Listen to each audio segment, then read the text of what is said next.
2021.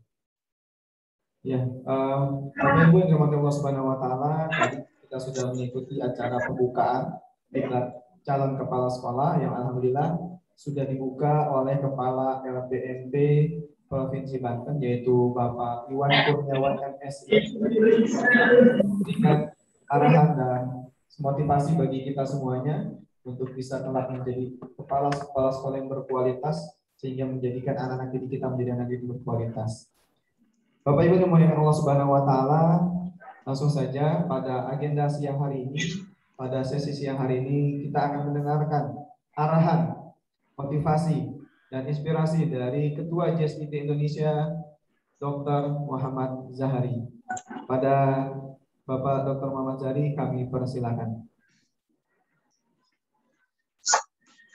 Oke, baik, terima kasih. Assalamualaikum warahmatullahi wabarakatuh.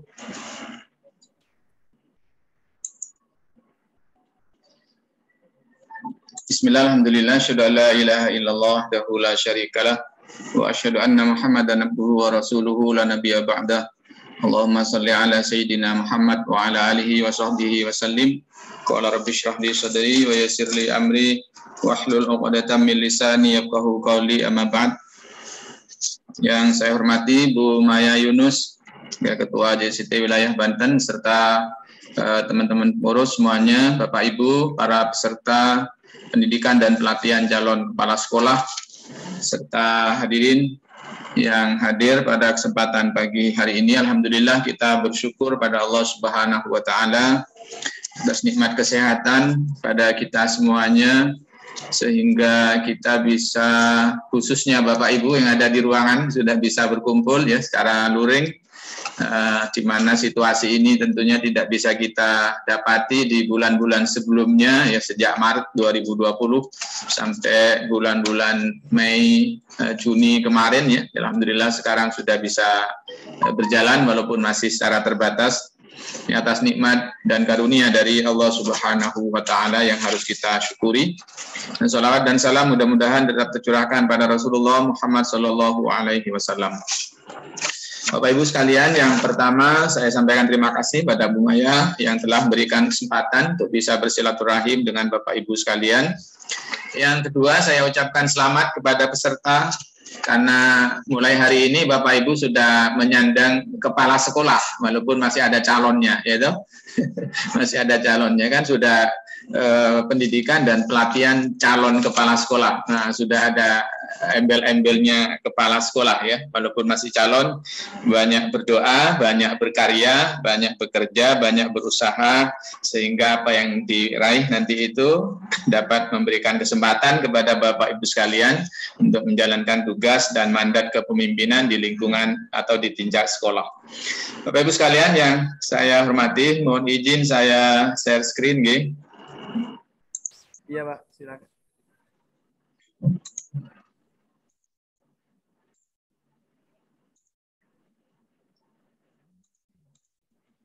Sudah bisa dilihat? Sudah, Pak.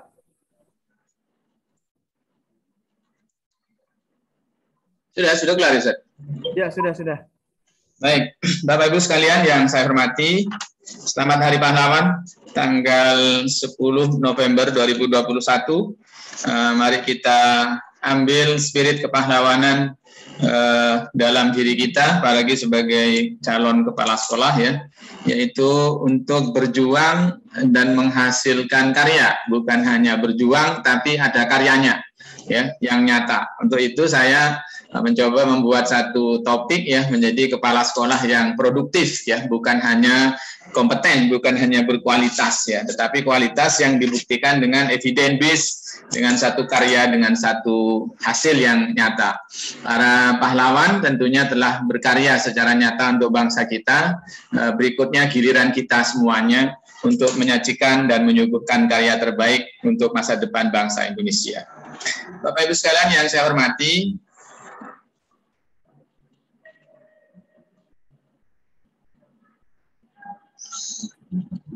ini hasil perenungan saya ya, mencermati perjalanan teman-teman menjadi kepala sekolah ya, melihat berkenalan dengan banyak kepala sekolah di banyak tempat.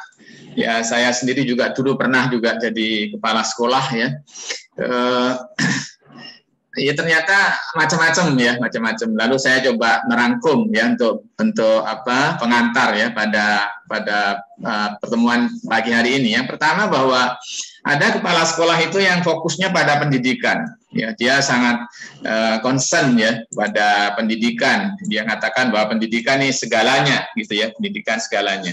Nanti yang menonjol di sekolah Bapak Ibu itu biasanya karakter ya, baik karakter gurunya maupun karakter muridnya ya, karakter siswanya. Ini ada yang seperti itu, sehingga wali murid senang biasanya, senang wah anaknya baik-baik ketika sekolah itu dalam waktu singkat sudah menjadi anak yang baik, ya, anak yang patuh, disiplin, gitu ya, bersemangat. Ada juga kepala sekolah yang konsennya itu pada pembelajaran ya, pada pembelajaran ya, sehingga kompetensi dan keterampilan siswanya meningkat ya, termasuk prestasi-prestasi di bidang akademiknya itu menonjol, biasanya ditandai dengan piala-pialanya besar, piala-pialanya banyak ya, sampai ruang tamu dipenuhi piala, ruang kepala sekolah piala ya, lorong-lorong sekolah biasanya ada piala, bahkan di gudang juga banyak piala yang sudah disingkirkan ya, karena udah nggak cukup tempatnya biasanya ya. Nah, itu piala-piala biasanya. Kalau ujian akademik ya biasanya tinggi, langsung dicari.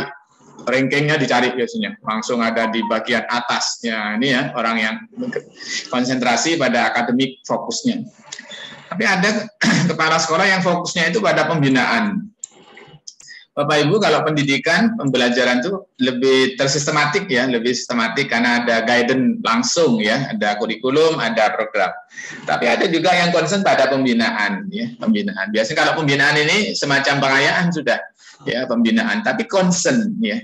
Kalau ada kepala sekolah yang punya concern pada pembinaan, ya nanti terbentuknya sosok ya, sosok itu satu generasi ya, satu sosok. Kita mengenal misalnya sosok kalau sekarang tadi saya lihat teman-teman di Surabaya itu mengunjungi makamnya W.R. Supratman ya, yang menciptakan lagu Indonesia Raya ya, di sosok. Tapi sosok pahlawan 10 November ini kan Bung Tomo ya. Bung Tomo itu sosok, berarti satu generasi ya, sosok Soekarno misalnya itu ada sosok. Kita mengenal sosok seorang proklamator negara kita itu adalah Soekarno misalnya, Bung Hatta, begitu ya.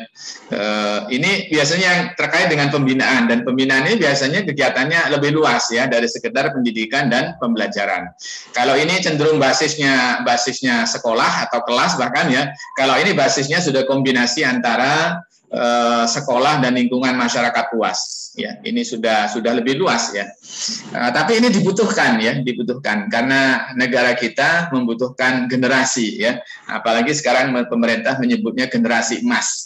Makanya kalau dikaitkan dengan kebijakan Kementerian Pendidikan, Kebudayaan, Riset dan Teknologi sekarang dengan Merdeka Belajar dan Kampus Merdeka, maka ya kalau mahasiswa itu diizinkan ya 3 semester mahasiswa itu belajar di luar prodinya, di luar kampusnya ya, 3 semester itu 1,5 tahun.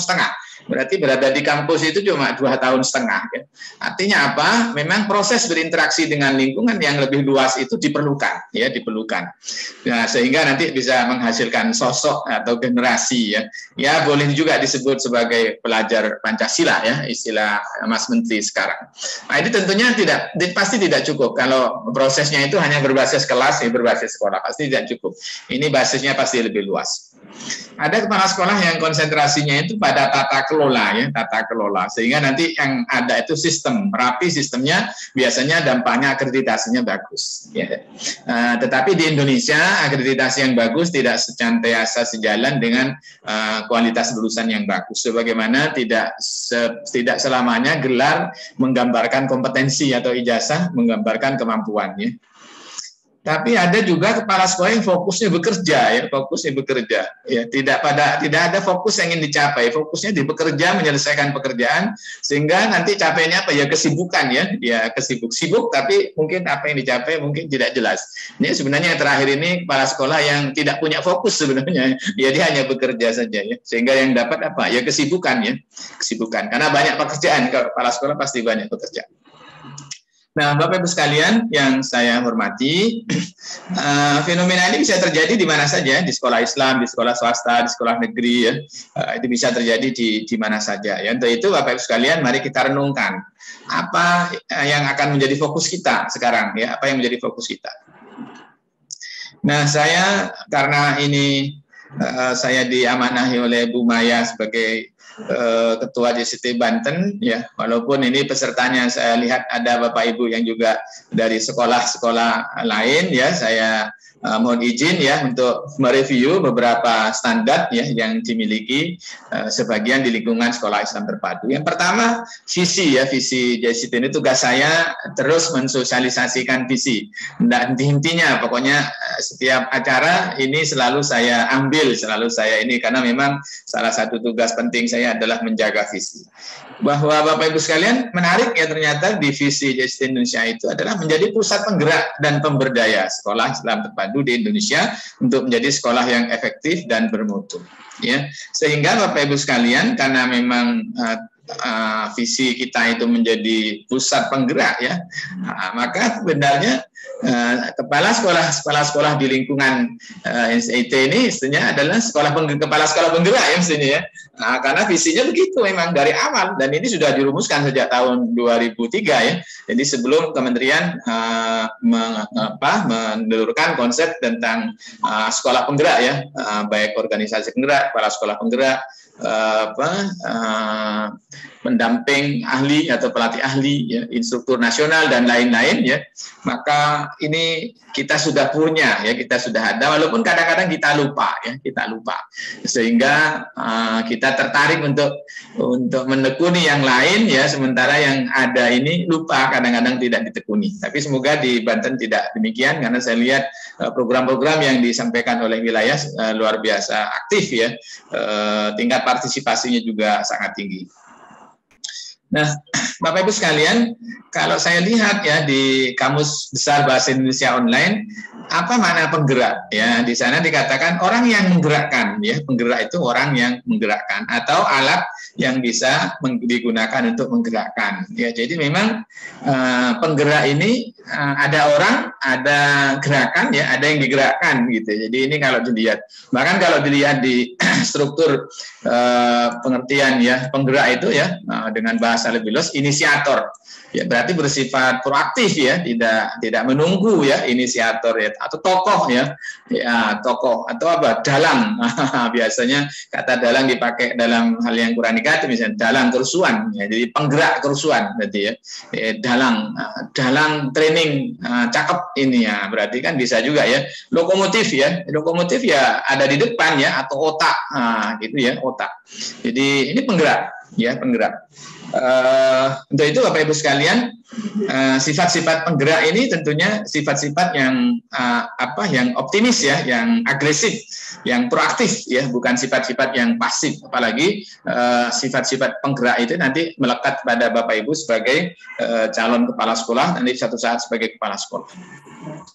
Nah, kalau kita berbicara tentang pusat penggerak ya, maka ada 4 hal yang perlu kita perhatikan tentunya. Yang pertama, kalau kita akan menjadi pusat penggerak ya harus ada kekuatan untuk menggerakkan, harus ada energi ya, harus ada mesin pendorongnya gitu ya. Kalau mobil walaupun ada ban, ada bodinya, ada setirnya ya, kalau tidak ada mesin pendorongnya ya tidak akan bergerak ya. Mesin, kita lihat mobil itu ada mesin yang menggerakkan ya, itu ada kekuatan ya, ada kekuatan pendorongnya ya, itu kita harus punya, itu berarti. Yang kedua, ada objek yang digerakkan ya. Kalau mobil yang digerakkan ya mobilnya itu sendiri ya, toh mesinnya itu menggerakkan mobil secara keseluruhan itu ya. Jadi objek yang digerakkan ya, apa yang digerakkan itu harus ada. Terus yang ketiga arah gerakan ya. Jadi kalau mobil ya gerakannya ya maju mundur ya, bisa belok kanan belok kiri ya. Nah, itu harus ada, tidak ada bergeraknya, nggak ada arahannya, tidak ada arahnya ya. Ya kalau bergeraknya berputar ya arah putarannya itu ya yang menjadi bergerak. Makanya kalau di fisika itu kan ada dua macam besaran ya, ada besaran yang ada besar dan arah. Nah, itu ada besaran vektor ya, ada besaran skalar ya, yang hanya ada besarnya saja tidak ada arahnya. Tapi gerak sekolah sebagai pusat penggerak atau organisasi sebagai pusat penggerak itu harus ada arahnya ya. Nah, yang terakhir ada subjek yang menggerakkan atau ada orang atau alat yang menggerakkan ya. Jadi kalau mobil itu mesin, berarti ya di sini mesin, dan sopir ya tentunya nanti itu agar arahnya jelas, walaupun nanti ke depan sopir sudah tidak diperlukan ya, karena nanti arah gerakan akan ditentukan secara digital ya. Sebentar lagi sudah nyampe ke Indonesia. Dan 4 hal ini kalau ingin kita menjadi pusat penggerak, Bapak Ibu sekalian, kepala sekolah sebagai salah satu unsur dalam penggerak ini tentunya harus punya 4 hal ini minimal. Nah, bagaimana sumber kekuatan kalau kita sebagai guru, sebagai kepala sekolah? Yang pertama semangat untuk berjuang, ya, semangat untuk berjuang. Ini yang paling vital menurut saya bagi seorang kepala sekolah, karena energinya kepala sekolah itu harus paling besar di antara orang-orang yang ada di lingkungan sekolah, baik guru, ya, wakil kepala sekolah, wali kelas, murid, ya, mungkin staf juga seluruhnya, termasuk wali murid. Maka mesinnya kepala sekolah, energinya kepala sekolah ini harus paling besar. Dan ini paling besar itu adalah energi berjuang. Ya, sebagaimana para pahlawan, sebagaimana para syuhada, ya, sebagaimana pelopor, ya, para pelopor. Itu berjuang semangatnya ya. Harus berjuang. Karena dengan berjuang, pejuang hanya akan berhenti ketika cita-citanya tercapai. Dan cita-cita seorang pejuang secara umum adalah satu kebaikan, satu kemuliaan, ya, satu martabat yang tinggi, ya, satu capaian yang luar biasa. Ya. Untuk itu Bapak Ibu sekalian harus punya energi berjuang. Lalu dari mana energi berjuang ini? Energi berjuang kita dapatkan. Ya, yang pertama dari cita-cita, ya, dari cita-cita. Ya, nanti yang kedua ini kan ya dari mana energi itu nanti? Ya, harus ada tujuan yang dicapai ya, agar semangatnya terjaga ya, semangatnya terjaga.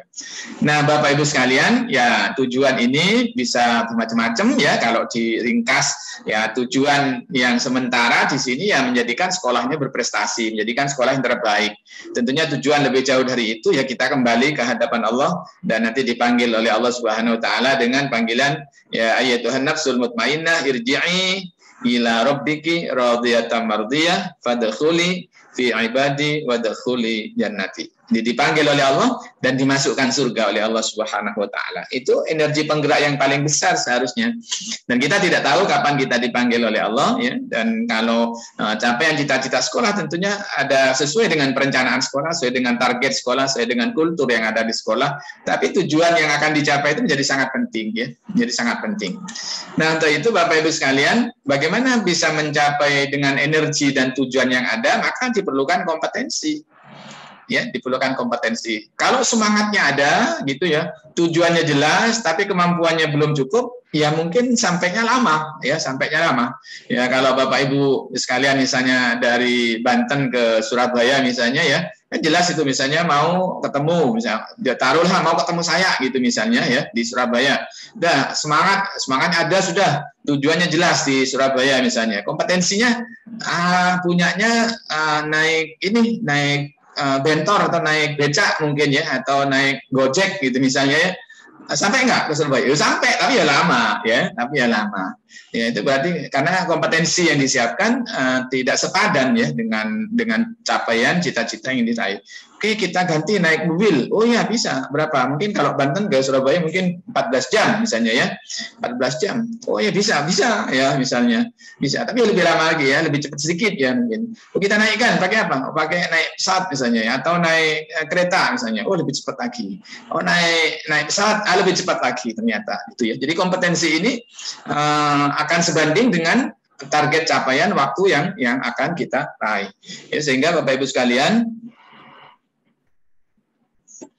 Sehingga Bapak Ibu sekalian, kita perlu terus meningkatkan kompetensi ya, kompetensi, kemampuan, kesanggupan kita untuk menjalankan program. Nanti ke sumber kekuatan berikutnya sistem ya, Bapak Ibu sekalian. Saya berikan contoh sederhana, kalau masyarakat pada umumnya di Indonesia berada di lingkungan yang bebas ya, di mana begitu ya, biasanya membuang sampah, meludah itu ya sebarang ya, mau di mana dibuang begitu saja, bahkan masih sering kita lihat dari dalam mobil di jalan raya membuang sampah ya. Tapi coba kalau kita lihat misalnya di mall gitu ya, di mall besar ya, di Banten ada mall yang besar gitu. Ada nggak orang buang sampah sembarangan di mall? Ada nggak orang meludah begitu saja di mall? Ya, hampir saja nggak ada ya, nggak ada. Kenapa? Itulah kekuatan sistem. Ya, itulah kekuatan sistem. Ya, misalnya di negara-negara yang sudah maju, misalnya ya, sistem itu sangat membentuk kekuatan, akan menjadi satu kekuatan tersendiri. Untuk itu, Bapak Ibu sekalian, tugas kita ya membangun sistem. Berarti bagaimana setiap orang terikat ya dengan sistem ini secara kokoh ya, secara tertib ya, secara baik. Ya. Kalau di tempat kita ini budaya terlambat itu boleh dikatakan aib besar gitu ya, maka orang yang datang pas, orang yang datangnya ke sekolah tepat waktu itu adalah satu hal yang ya tidak nyaman ya, karena yang lain sudah pada datang setengah jam, 15 menit sebelumnya ya. Tapi kalau datang terlambat itu misalnya sesuatu yang dianggap biasa, sistemnya belum mampu membentuk, maka orang yang terlambat ya biasa aja ya, beberapa kali terlambat ya biasa aja. Itu ini pengaruh dari sistem. Nah, untuk itu Bapak Ibu sekalian, saya akan urai sedikit ya tentang apa kompetensi ya yang menjadi standar di lingkungan SDSIT. Jadi ada standar kompetensi kepala sekolah yang ini sudah dirumuskan, sudah agak lama ya, yang sekarang sedang disiapkan untuk direvisi ya dengan versi terbaru ya. Yang pertama bahwa kepala sekolah itu, mohon izin ini karena di lingkungan SDSIT ya, nanti Bapak Ibu yang di luar itu juga menyesuaikan atau bisa mengambil bagian-bagian yang penting ya. Prinsipnya bahwa seorang kepala sekolah itu idealnya dia harus guru yang baik ya, harus guru yang baik. Jadi kalau kita pernah jadi guru baik, jadi kepala sekolah itu pasti lebih nyaman ya. Tapi kalau kita nggak pernah menjadi guru baik, jadi kepala sekolah ya agak susah. Karena bagaimana kita bisa membimbing guru menjadi baik karena kita sendiri nggak pernah mencapai menjadi guru baik. Sehingga menjadi guru baik ini sangat penting ya, sangat penting. Bapak Ibu sekalian, berikutnya mungkin tidak saya jelaskan satu-satu ya. Memahami standar mutu yang kita miliki, standar mutu kekhasan di lingkungan sekolah Islam terpadu ya. Jangan sampai ada kepala sekolah tidak memahami standar mutu ya, sebagaimana kita sebagai warga negara harus memahami nilai-nilai Pancasila, Undang-Undang Dasar 45, Bhinneka Tunggal Ika, NKRI gitu ya, nilai-nilai luhur kebangsaan ya, mungkin budaya etika masyarakat Banten khususnya misalnya itu kan harus dikuasai kita sebagai bangsa Indonesia, sebagai masyarakat warga Banten misalnya, atau kita sebagai warga sekolah Islam terpadu berarti harus memahami standar yang harus ada di dalam standar mutu gitu. Berikutnya Bapak Ibu sekalian mampu memimpin misi dakwah ya. Misi dakwah ini adalah misi perubahan. Ya, misi dakwah ini misi perubahan di dunia pendidikan menuju kehidupan pendidikan yang lebih komprehensif ya.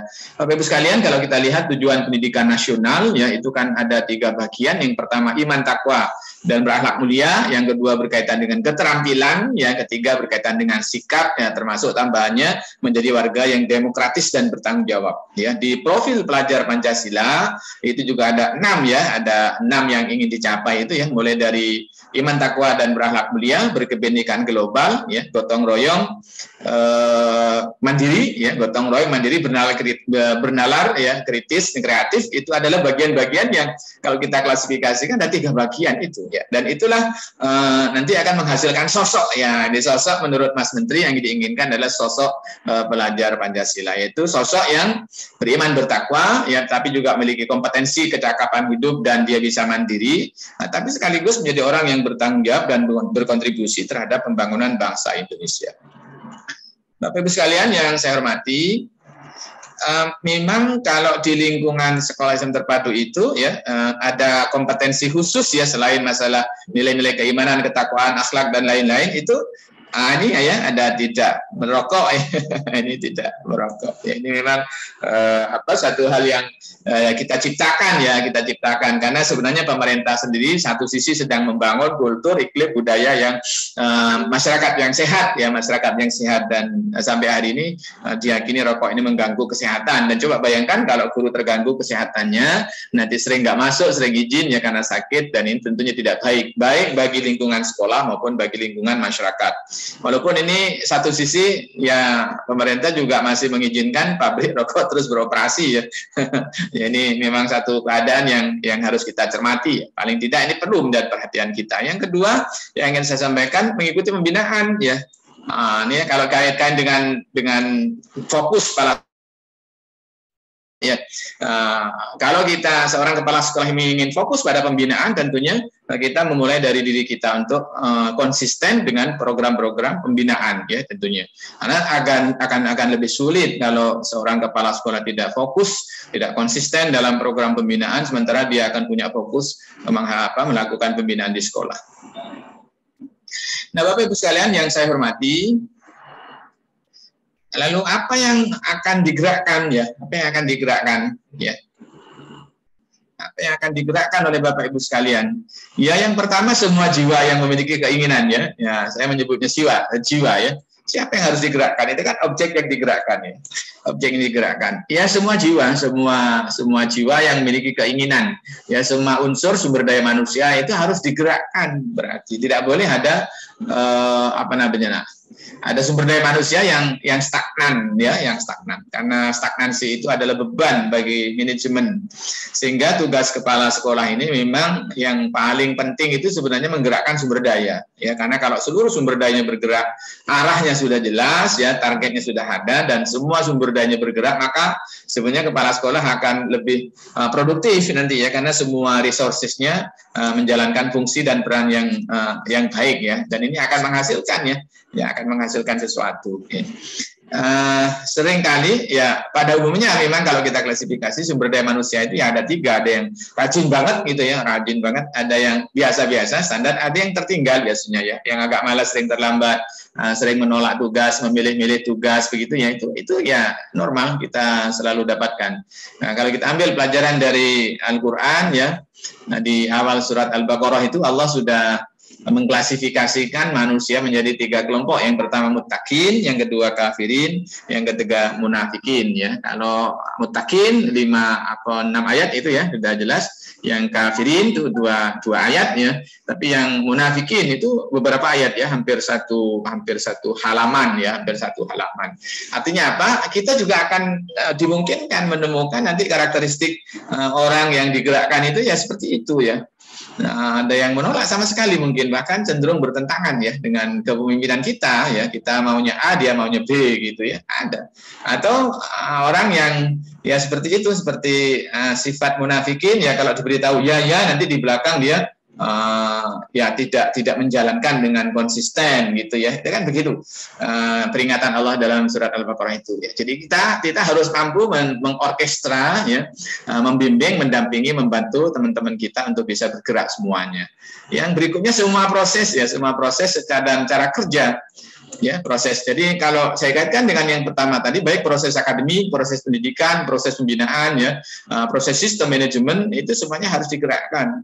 Ya, kalau tidak digerakkan ya nanti mandek ya, walaupun sistemnya ada. Misalnya contoh ini, ada sekolah perpustakaannya bagus ya, bukunya banyak, tapi karena kepala sekolah tidak mampu menyusun, menggerakkan sistem, menggerakkan proses, maka bukunya ya tinggal ada saja di perpus. Misalnya bukunya banyak, muridnya 500, paling yang sehari yang pinjam buku ya mungkin 30 bahkan 50 begitu, mungkin 100 begitu ya, jadi 20%. Padahal budaya membaca ini menjadi penting ya dalam rangka meningkatkan budaya literasi misalnya.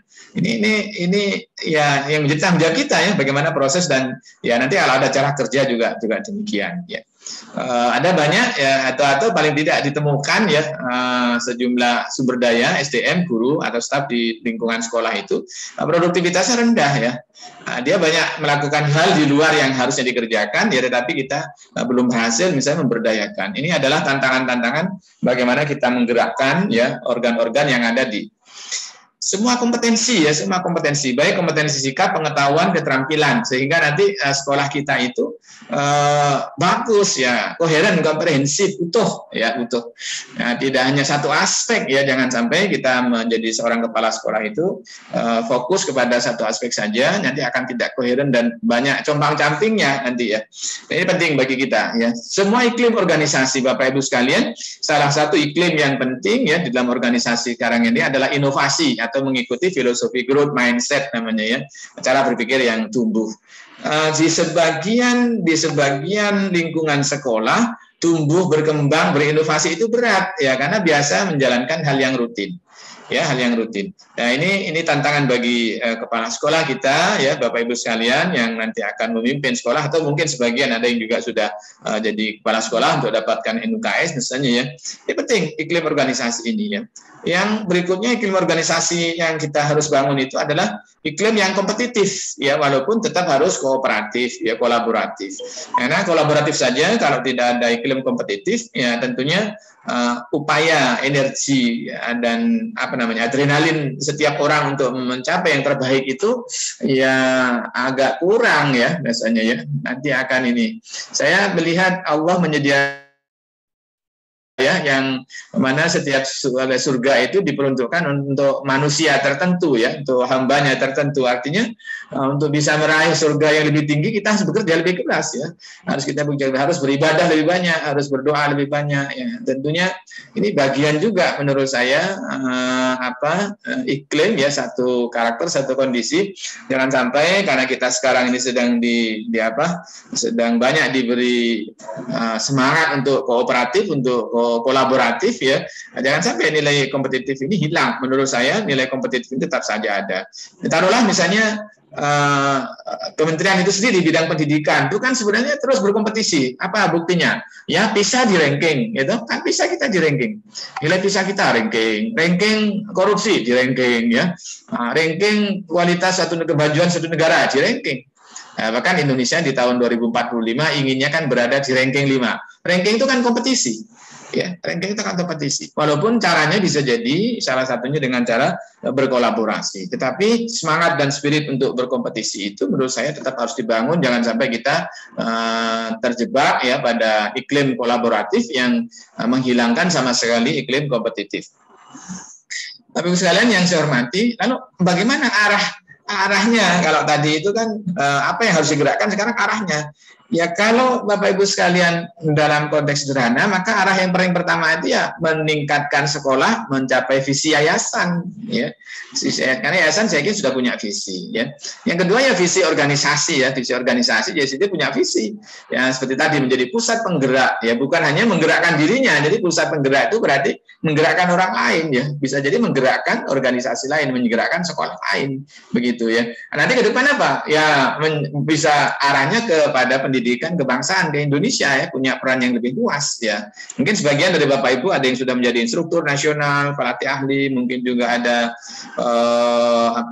mungkin juga ada yang menjadi ini asesor ya mungkin ya. Jadi peran-peran secara luas nanti diperlukan. Bahkan satu saat sekolah Bapak Ibu sekalian yang dipimpin bisa menjadi model ya, bisa menjadi rujukan.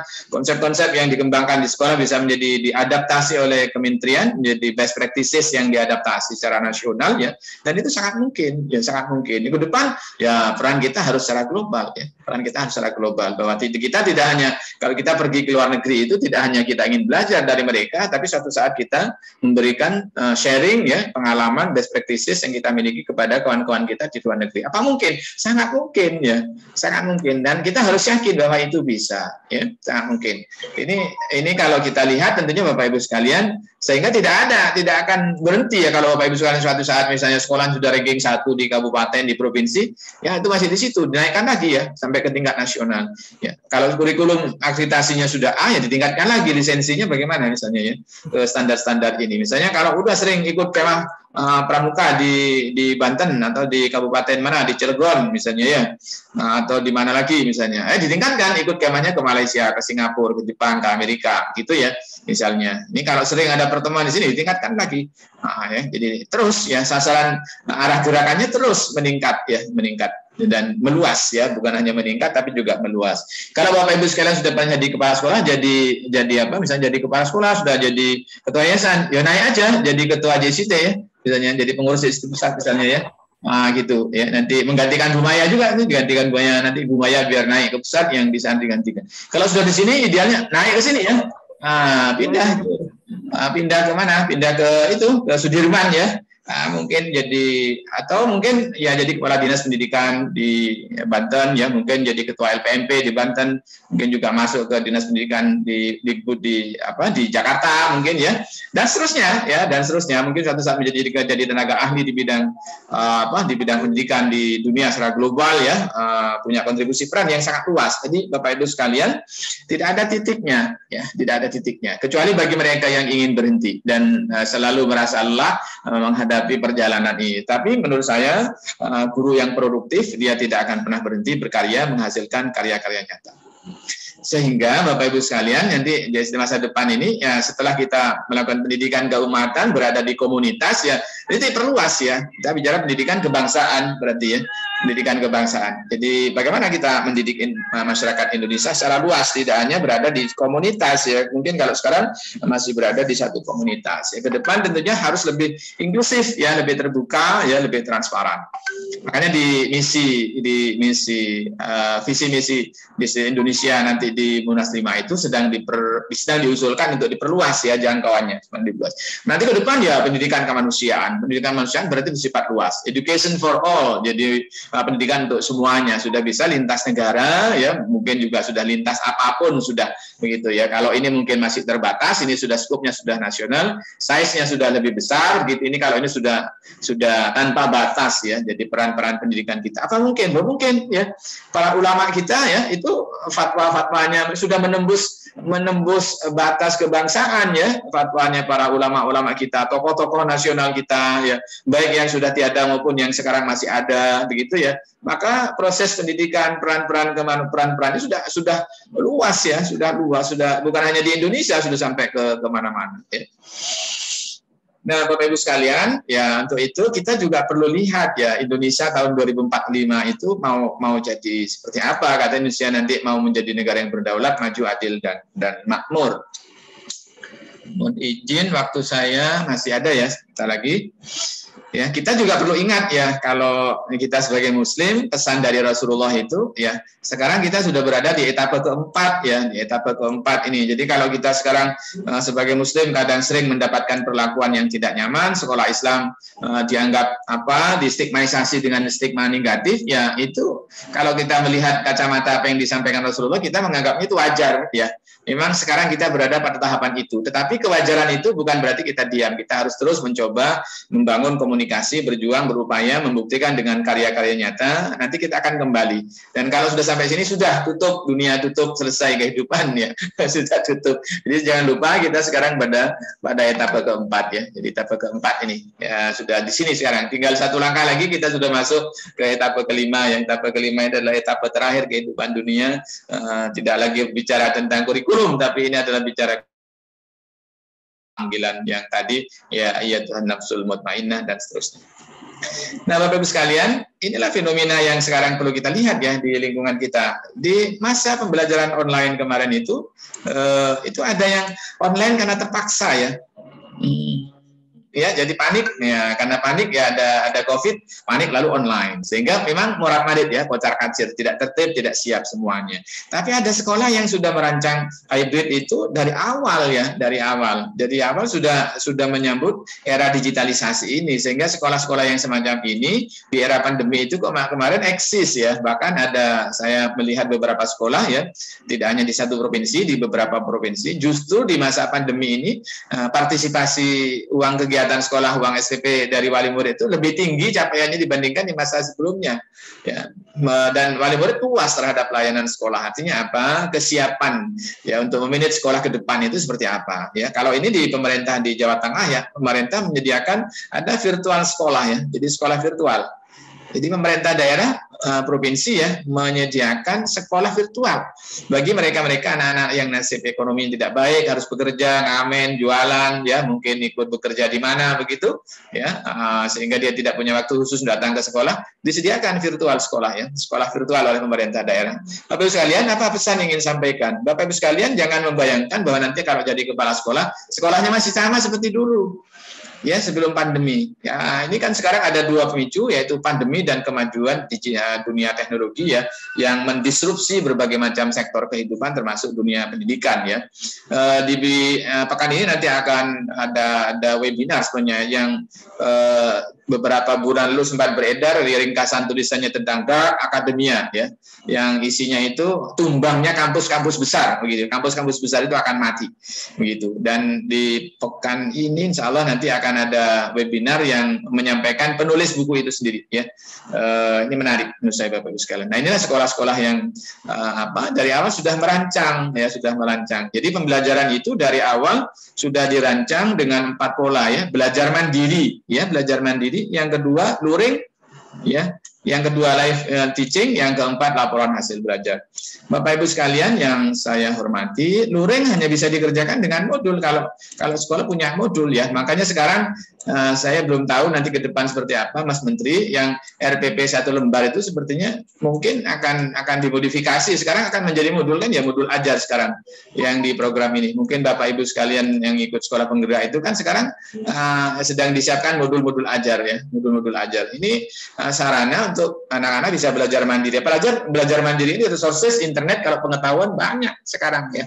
Jadi Bapak Ibu sekalian nanti kalau jadi kepala sekolah jangan mikir bangun gedung ya, tapi mikir infrastruktur sistem akademia, sistem IT ya, bagaimana proses-proses itu bisa berjalan secara virtual ya. Ya kalau seperti ini ya jangan bayangkan nanti sekolah itu akan 5 hari masuk, bisa jadi masuk itu 2 hari, 3 hari, yang lain belajar di mana saja, kapan saja ya, dengan sumber apa saja. Guru peran dan fungsinya akan terus mengalami perubahan-perubahan. Nah, untuk itu Bapak Ibu sekalian ya, kita harus melihat bahwa masa depan kita ini akan hidup di dua dunia ya. Nah, yang di dunia sekarang ini akan yang pertama hidup di dunia nyata ya, bertemu seperti Bapak Ibu di ruangan itu seperti dunia nyata. Yang kedua di dunia cyber seperti saya dengan Bapak Ibu sekalian. Ini tidak bisa dipungkiri.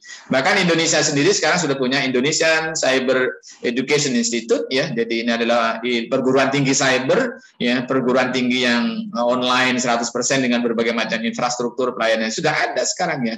Nah, sekolah nunggu Bapak Ibu sekalian merintisnya. Nunggu Bapak Ibu sekalian menjadi kepala sekolah lalu merintis mungkin semacam cyber school mungkin ya. Ada di Singapura itu ada salah satu sekolah Islam ya, sejak sebelum pandemi 2015, sebelum 2015 di atas 2010 mereka sudah memiliki sistem dengan cyber school namanya ya. Itu luar biasa. Termasuk pembelajaran bahasa Arab di sana juga berjalan dengan baik. Inilah beberapa progres ya, beberapa perkembangan dunia cyber di negara lain ya. Nah, Amerika dan Cina memang mendominasi kecerdasan buatan ya. Bahkan Tiongkok sudah resmi mengeluarkan kurikulum kecerdasan buatan atau artificial intelligence ya. Bahkan di sana bukunya ya sudah buku sudah berteknologi AI ya, artificial intelligence ya. Anak SD di Singapura tahun depan sudah belajar tentang coding ya. Tentang coding ya, saya baru tadi membuka acara webinar dengan Pak Andi Nugroho ya, dari beliau adalah Lead Engineering Traveloka ya, bagaimana dunia pekerjaan tahun ke depan itu kira-kira seperti apa ya. Beliau menceritakan dengan pengalaman-pengalamannya di Traveloka seperti apa yang berkaitan dengan dunia kerja yang nanti ujungnya kepada dunia pendidikan. Lalu siapa yang menggerakkan, ini bagian terakhir ya Bapak Ibu sekalian. Yang pertama kepala sekolah ya. Tadi kan yang di pojok bagian keempat siapa yang menggerakkan? Ya kepala sekolah. Ya sebagai leader yang akan menggerakkan seluruh sumber daya manusia ya, yang akan mensinergikan semuanya ya. Ya tentunya setiap personal, setiap tim, setiap organ di organisasi itu juga harus menjadi penggerak ya. Harus menjadi penggerak, menggerakkan seluruh sumber daya manusia, seluruh proses, seluruh program ya, seluruh kekuatan, seluruh jaringan ya, seluruh potensi harus digerakkan.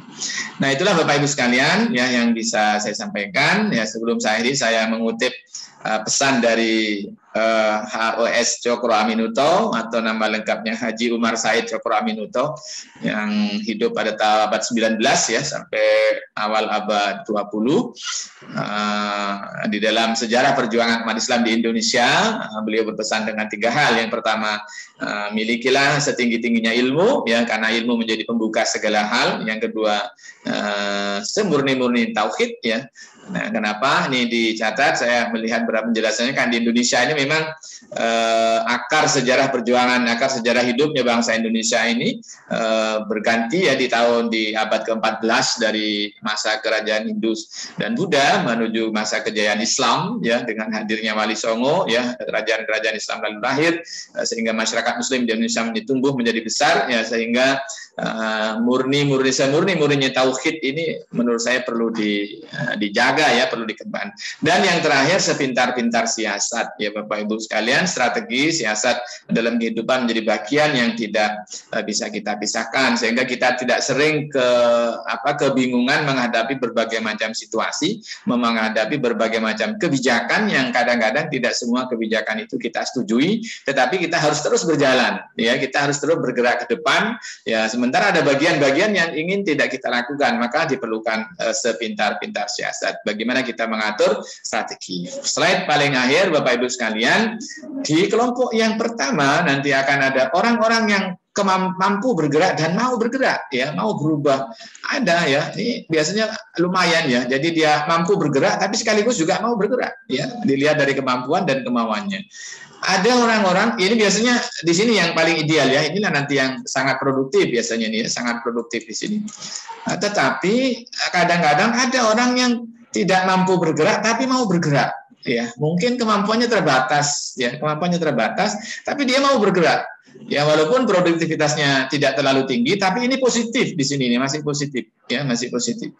Ini lebih mudah ya, ini lebih mudah. Jadi kemampuannya bisa dilatih, kemampuannya bisa dibantu. Biasanya kalau kemampuannya bisa dibantu, ya, lebih mudah dibantu. Misalnya ada kepala sekolah tidak terlalu akrab dengan IT ya, dengan teknologi, bisa dibantu biasanya, ya, sehingga karena kemauannya tinggi, ya, atau dia bisa dibimbing. Ya, bisa belajar kepada guru yang masih muda ya misalnya. Dengan karena tidak mampu dia ada kemauan, mudah biasanya ya, karena kemauannya ada ya.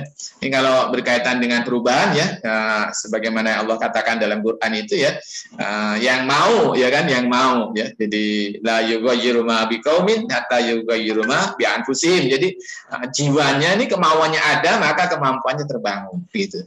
Nah, yang lebih sulit ini ya, ada orang-orang yang punya kemampuan sebenarnya, tapi enggan ya, enggan ya, jadi enggan, malas, tidak siap berubah. Ini lebih sulit biasanya, ya, lebih sulit. Dan kadang ada ya sudah gini aja udah cukup, ngapain sih susah-susah gitu ya. Apalagi sampai mengkaitkan gajinya juga nggak naik begitu ya. Wah, ini lebih parah lagi ya. Itu jangan sampai ada di sini menurut saya.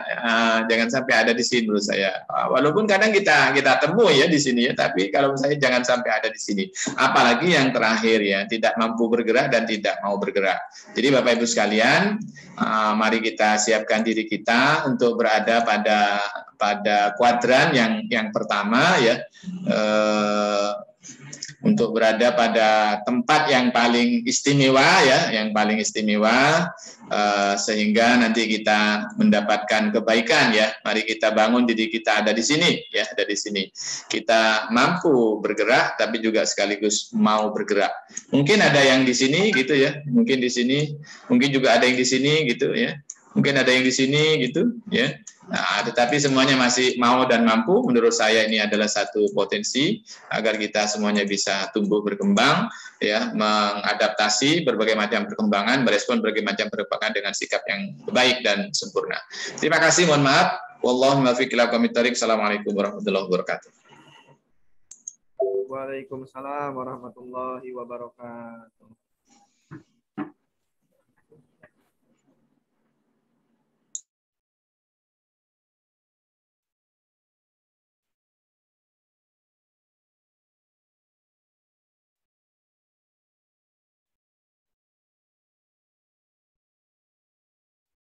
Iya. Masya Allah, arahan dan motivasi yang luar biasa yang diberikan oleh Dr. Zahri buat kita semua. terkhusus kepada Bapak Ibu beserta calon kepala sekolah yang hari ini akan memulai kembali sesi pertemuan secara langsung bersama para fasilitator. Terima kasih Bapak Dr. Zari atas motivasi dan inspirasinya. Bu Maya, ada yang ingin sampaikan? Ya. Insya Allah Bapak Ibu, Dr. Zari, sekali lagi kami ucapkan terima kasih. Insya Allah kami sudah menangkap dan apalagi ditutup dengan tadi bagaimana kita semua Insya Allah yang berada di sini ya Bapak Ibu mau bergerak dan mampu bergerak gitu ya Insya Allah, sehingga kemudian kita bisa beradaptasi dengan segala kondisi yang ada. Dan calon-calon kepala sekolah yang hadir di sini yang memang nanti luar biasa ya akan menghadapi bagaimana di tengah era pandemi dan kemudian era digital ini. Sekali lagi kami ucapkan terima kasih Bapak Ibu, kita kasih aplaus dulu buat Bapak Zahri. Ya, demikian. Saya izin ya. Terima kasih sekali lagi atas sambutannya. Walaupun secara online ya, secara tatap lewat dunia lewat online ini, kita masih merasakan semangat yang luar biasa dari Dr. Zahri. Terima kasih. Semuanya. Ya, Mas. Saya izin live ya. Oh iya. Terima kasih, Pak.